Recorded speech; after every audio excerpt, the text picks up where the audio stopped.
Bruce Lee was challenged by 8 black belts. In 14 seconds, history was quietly written. 14 seconds. That was all it took for the room to change its mind.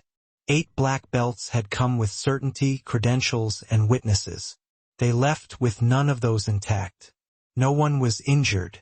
No voices were raised. There was no celebration, no explanation afterward. Only a quiet understanding that something decisive had occurred, and that it would not be repeated. What mattered was not how it happened. What mattered was that everyone there agreed on the result. The room was not chosen for history. It was chosen for convenience. It sat above street level, removed from distraction but not from scrutiny. The floor bore the marks of long use. Scuffed wood, uneven in places, cleaned often but never polished. The walls were plain. No banners. No trophies. Nothing that suggested spectacle. This was not a place where performances were expected. It was a place where repetition lived. Those who trained there understood the rules without needing them written down. Rank mattered. Lineage mattered. Time mattered most of all. Authority, once earned, was not questioned openly. It settled into the space and became part of the air. Bruce Lee did not own the room, but the room adjusted around him. He arrived early, as he often did, not to prepare, but to remove preparation from the equation. His movements were small, economical, placing shoes aside, adjusting nothing that did not need adjusting. There was no visible warm-up, no pacing. He sat briefly, breathing steady, eyes unfocused in a way that suggested attention rather than rest. Those who noticed him noticed this first. He did not perform readiness. He assumed it. The students filtered in gradually. Some had been there for years. Others came irregularly, drawn by reputation but unsure what they were witnessing when they watched him move. There was no unified style on display. What Bruce Lee taught resisted labels, and that unsettled people who were used to clear categories. He spoke little during instruction. When he corrected someone, it was with touch or placement, not lecture. That morning felt ordinary until it didn't. No announcement marked the shift. No raised voices. Just a subtle change in posture among those already present. People began standing a little straighter. Conversations thinned. A few students glanced toward the door more often than necessary. The rules of the room were about to be tested, not by defiance but by procedure. In traditional martial environments, challenges were rarely dramatic. They did not arrive as threats. They arrived as questions. Polite ones. Public ones. Questions that carried consequences if unanswered. Bruce Lee was aware of this. He had grown up inside systems that prized decorum as much as skill. He understood that refusing a challenge was not seen as restraint. It was seen as admission. The room, by custom, belonged to whoever could justify their authority within it. That authority was usually settled quietly, long before words were exchanged. Rank insignia, lineage names, known teachers, these things did the work in advance. Conflict, when it appeared, was more about alignment than violence. Who stood where? Who watched? Who spoke first? Bruce Lee did not adjust his position in anticipation. He did not scan the room. He did not rehearse an outcome. Those closest to him later remarked on the stillness. Not a tense stillness, but a practical one. The kind that comes from familiarity with interruption. He had been challenged before, by styles, by institutions, by assumptions. This was not new. What was new was the scale. 8 black belts entering the same space was not coincidence. It was declaration. They did not arrive together, but they were clearly together. Different schools, similar bearing. Each carried the weight of certification, years compressed into posture and confidence. They were not loud. They did not need to be. Their presence was the message. The room registered them immediately. Students stepped aside without instruction. The training space cleared itself in a way that suggested instinct more than obedience. Everyone understood that whatever was about to happen was not for them to influence.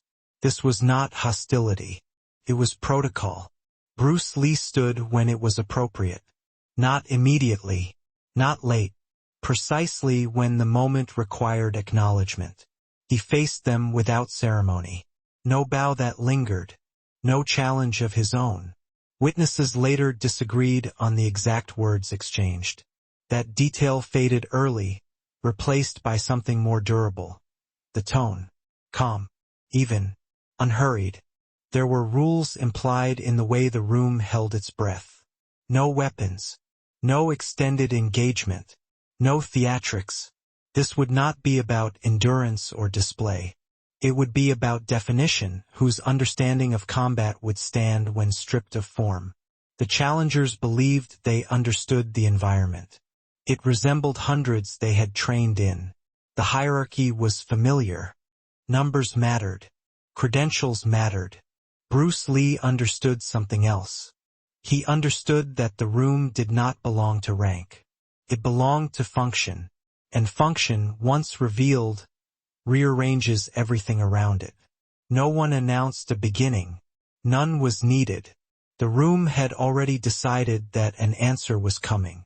The challenge did not arrive as confrontation. It arrived as alignment.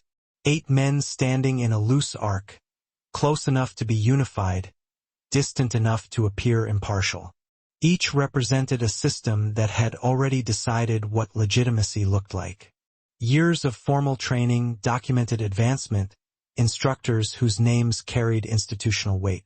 Together, they formed a consensus more than a threat. No single voice claimed ownership of the challenge. That was intentional. This was not personal. It was corrective. Bruce Lee's growing reputation had begun to unsettle certain circles. Not because he was violent. Not because he was loud. But because he was difficult to place. He crossed boundaries without requesting permission. He spoke about efficiency in ways that made rigid systems uncomfortable. He questioned inherited forms by demonstrating alternatives rather than criticizing them. That kind of disruption invites inspection.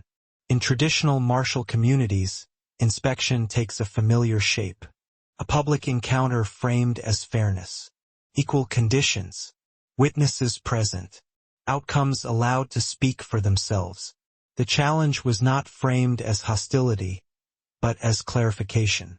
If Bruce Lee's methods were sound, they would hold. If not, the matter would end quietly. The challengers believed this favored them. 8 black belts meant depth, redundancy, control. Each had faced pressure before. Each trusted structure. Against a single practitioner, especially one without formal allegiance to a single school, the numbers alone suggested resolution. There was also the matter of precedent. Public challenges had a way of resetting narratives. A loss, even a narrow one, would become definition. It would reframe Bruce Lee not as an innovator, but as a talented outlier who had reached his limit. No punishment was necessary beyond exposure. This was understood without being stated. The room accepted the framing almost immediately, not because it was just, but because it was familiar. Challenges, when dressed as tradition, are difficult to refuse without consequence. Bruce Lee did not ask for clarification. He did not request conditions. He did not object to the imbalance. Witnesses later recalled that he listened more than he spoke. His responses were brief, functional. Agreement without enthusiasm. There was no attempt to negotiate terms more favorable to himself. That absence unsettled some observers more than resistance would have. A refusal would have been easy to interpret. Acceptance without hesitation was harder. The challengers mistook this for compliance. They believed they were inviting him into their framework. That by stepping forward, he would submit, if only temporarily, to the rules that governed rank and accumulation. They assumed the encounter would be about comparison. What they did not account for was that Bruce Lee did not measure himself through opposition.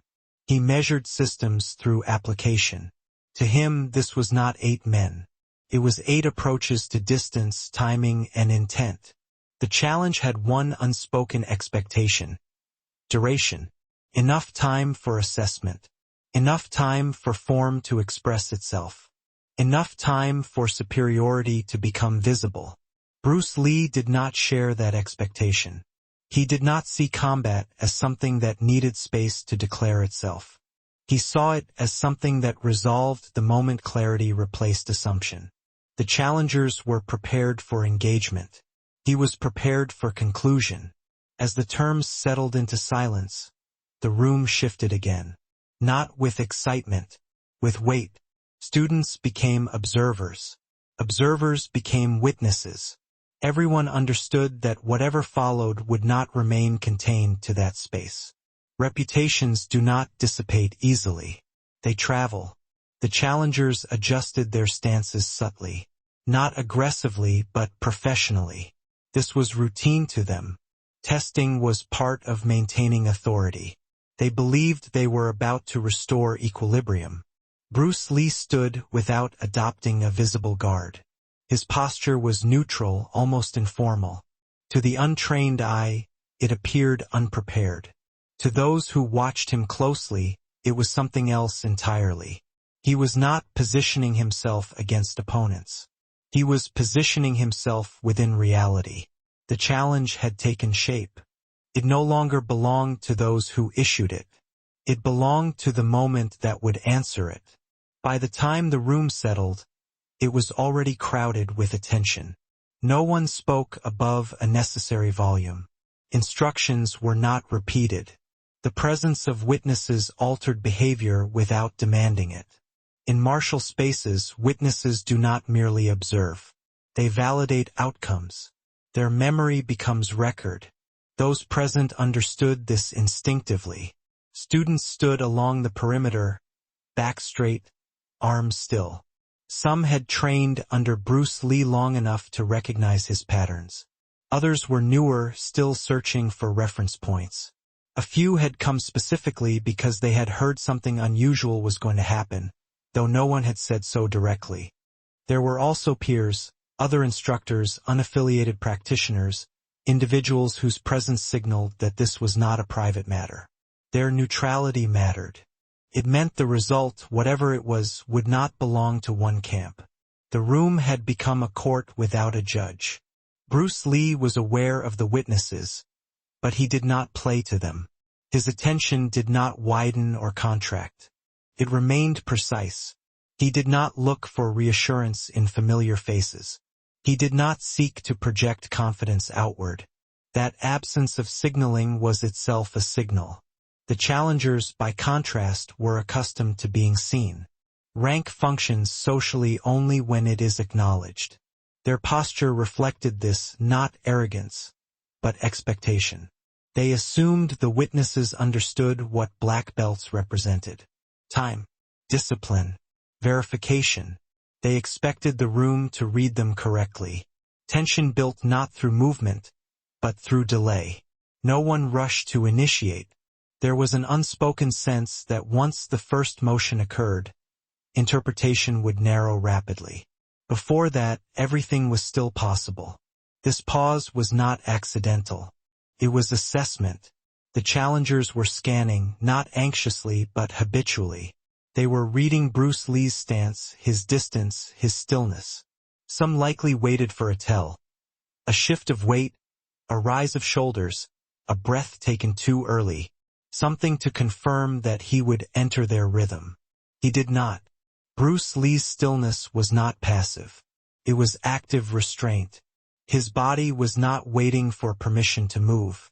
It was deciding whether movement was necessary at all. Several witnesses later described a subtle unease during those seconds. Not fear. Uncertainty. The kind that arises when expected cues fail to appear. The challengers were trained to respond to form. What they faced was absence of form. The room seemed smaller. In environments like this, sound often betrays intent. Footsteps, breathing, fabric shifting. That morning there was very little of it. Even the usual ambient noise, traffic below, distant voices, felt muted. Attention narrowed.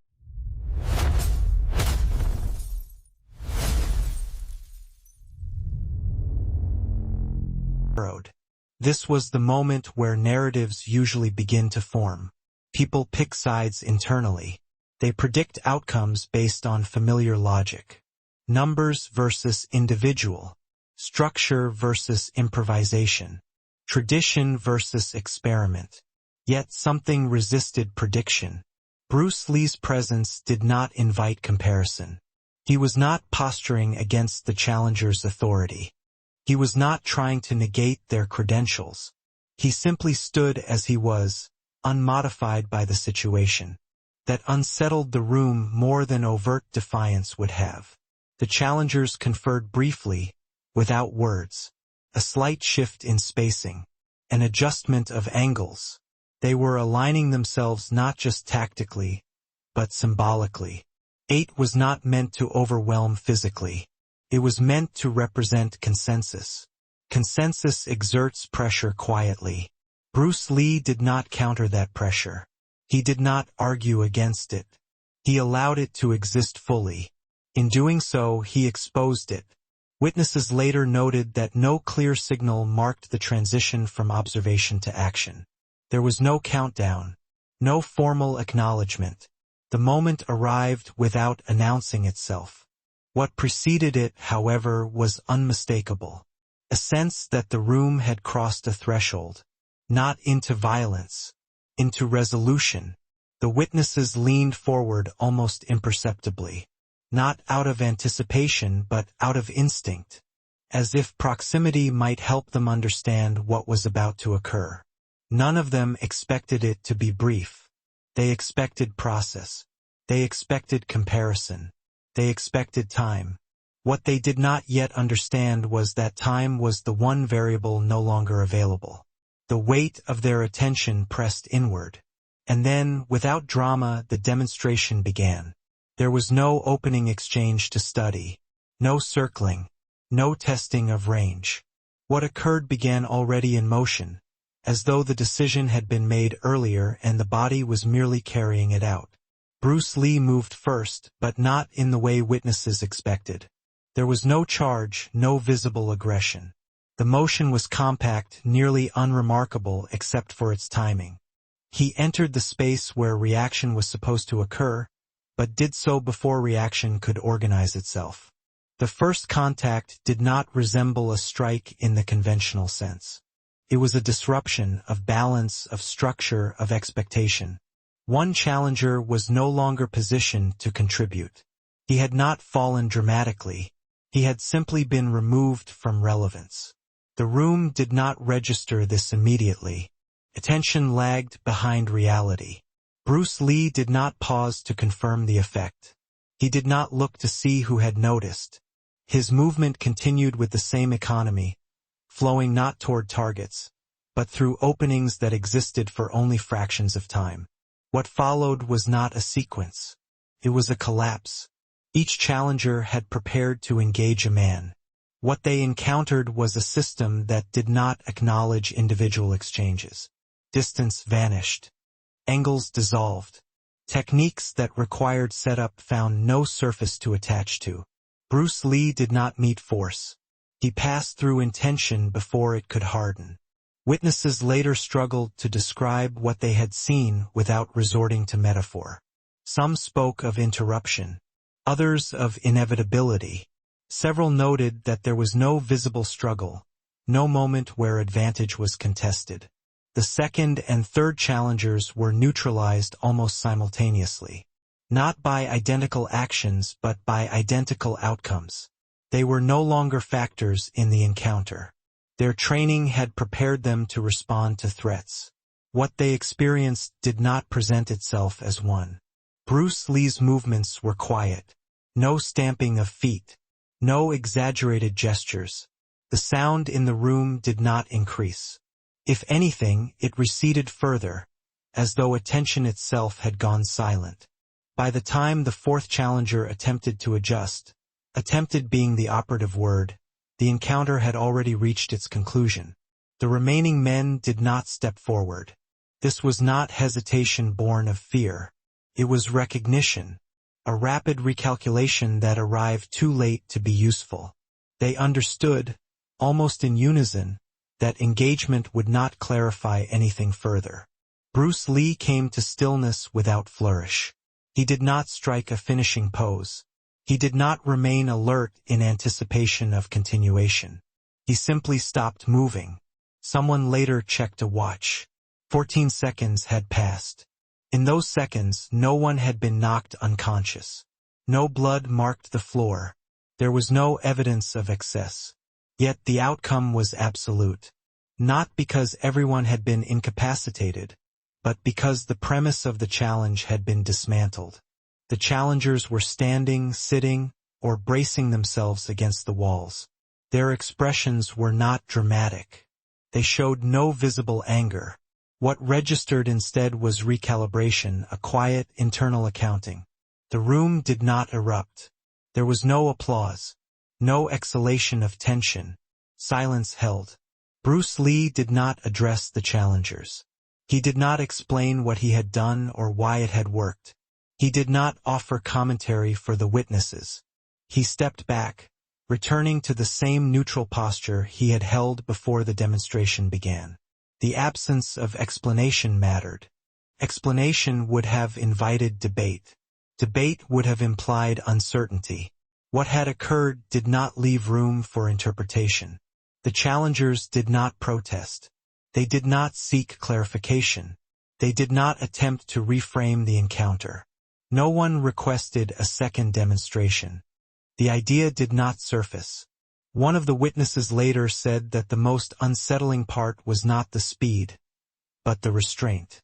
That Bruce Lee could have continued, but chose not to.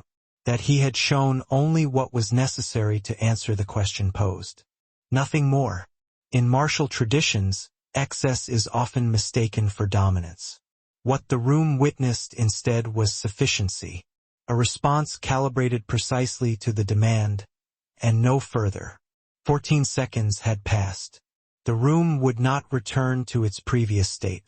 What followed would unfold more slowly, but with greater consequence. No one declared an end. There was no signal to disperse, no formal closing of the encounter.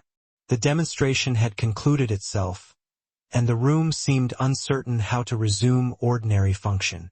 People remained where they were, not out of shock, but out of recalibration. The hierarchy that had governed the space earlier that morning no longer aligned with what had just occurred. The challengers were the first to move. Not together. Not ceremonially. One adjusted his jacket. Another rolled his shoulders as if testing whether tension remained. A third looked briefly at the floor, then toward Bruce Lee, then away. These were not gestures of defeat. They were gestures of processing, small, private acknowledgments that something fundamental had shifted. No one raised objections. This absence mattered more than any verbal concession could have. In martial environments, disagreement often appears immediately if it is going to appear at all. Challenges are contested not only physically, but narratively. Explanations emerge quickly when outcomes feel ambiguous. There were none. One of the black belts nodded, almost imperceptibly. It was not directed at Bruce Lee as much as it was directed at the moment itself. A recognition that further engagement would not add information. The others followed suit, each in their own time, each without coordination. They did not ask for instruction. They did not request analysis. They gathered their belongings quietly. Bruce Lee did not pursue them with words. He did not offer reassurance or commentary. He allowed them to leave with exactly what they had brought, their experience of the encounter. Nothing more, nothing less. The witnesses remained silent as well. Some looked at Bruce Lee, perhaps expecting him to speak now that the pressure had passed. Others avoided eye contact, not out of embarrassment, but out of respect for the stillness he maintained. It was understood, instinctively, that to speak too soon would diminish what had just occurred. Eventually, training resumed. Not immediately, not seamlessly, People returned to their places, but movements were slower, more deliberate. Instructions, when given, were absorbed differently. Students did not ask questions they might have asked the day before. They watched more closely. They imitated less. Bruce Lee moved among them as he always had. He corrected posture. He adjusted distance. He demonstrated efficiency without reference to the demonstration that had just taken place. If anything, his teaching became quieter, as though the room had reached a saturation point and no further emphasis was required. What lingered was not fear or reverence. It was recalibration. The idea that rank alone could define outcome had been weakened not through argument but through exposure. The challengers had not been humiliated. They had been answered. And because the answer was clean, it left no residue of resentment behind. Later that day, and in the days that followed, the incident was discussed sparingly. Those who had been present spoke cautiously, aware that embellishment would distort rather than clarify. The story resisted drama. Each retelling shortened it. 8 black belts. 14 seconds. No rematch. That was usually enough. What spread was not a tale of dominance, but of restraint. Of a man who had been asked a public question and responded with precision, then returned to his work without comment. In martial communities, such moments often become divisive. Camps form. Allegiances harden. This did not happen. Instead, there was a quiet pause. Instructors reconsidered curricula. Practitioners revisited assumptions. Some dismissed the story entirely, unwilling to engage with its implications. Others took it as a prompt, not to imitate Bruce Lee's methods, but to examine their own attachment to form. The challengers themselves did not attempt to reclaim narrative control. They did not issue statements. They did not reframe the encounter in private circles. Their silence carried weight precisely because it was unexpected. Silence, in this case, was acknowledgement. Bruce Lee never referenced the incident directly in his teaching. He did not turn it into an anecdote or a lesson plan. Those who tried to bring it up found him redirecting attention back to fundamentals. Timing, distance, awareness. As if to say that what mattered was not what had happened once, but what could happen every time clarity replaced assumption. The room gradually returned to routine. But it was not the same routine as before. Something had been removed. Not confidence. Not tradition. Certainty. And in its absence, a more careful attention took root. One that would shape what followed, long after the memory of 14 seconds began to fade. Years passed without formal record. The incident was never documented in print at the time. No photographs surfaced. No official statements were issued. What remained lived only in memory, carried by those who had been present and by those who heard the account secondhand, told with restraint by people who understood that excess would weaken it. The story survived because it was useful, not as spectacle, not as proof of superiority, as reference. In training halls far from that room, instructors would mention it briefly when discussions drifted toward rank or accumulation. The details were rarely expanded. 8 black belts. 14 seconds. Nothing more was required. The brevity was intentional. The story functioned best when left incomplete. Bruce Lee's public image grew in the years that followed. Film audiences came to know speed, precision, and intensity. But among practitioners, the story served a different role. Complicated the image. It suggested that what people saw on screen was not the core of his ability, but an expression carefully edited for visibility.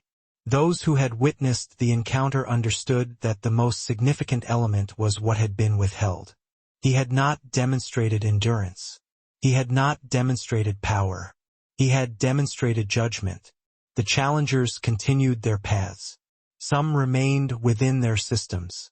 Others adjusted quietly, integrating what they could without attribution. None attempted to reverse the memory. The absence of denial allowed the story to settle into something stable.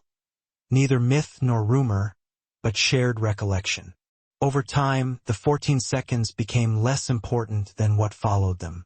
Bruce Lee's teaching emphasized adaptability, not dominance. Efficiency, not accumulation. He spoke often about the danger of becoming loyal to form rather than function, though he rarely connected these ideas to any specific incident. Those who knew, knew. Those who didn't still benefited. Years later, when his influence had spread globally and his name had become synonymous with martial innovation, the story resurfaced in quieter spaces. Not in interviews, not in promotional material, in conversations between instructors after classes when students had gone home. It was told as a caution that public challenges are not about winning. They are about revealing what remains when structure fails. The room where it happened no longer exists in its original form. The floors were replaced. The walls repainted. People moved on. But those who stood there that day carried the imprint forward, not as trauma, but as calibration. They remembered how little had been required. 14 seconds. No injuries. No explanation. Just a correction delivered at the exact scale demanded. In the end, the incident did not elevate Bruce Lee above others in their own eyes. Clarified him. It placed him where he had always been, outside rigid categories, accountable only to function and truth. The legacy of that morning was not dominance. It was restraint. Not silence imposed on others, but silence earned, through an understanding that some answers do not improve when repeated. And so the story remains, told carefully, used sparingly, ending as it began without noise, not as a moment of victory, but as a reminder that mastery, when genuine, leaves very little to say.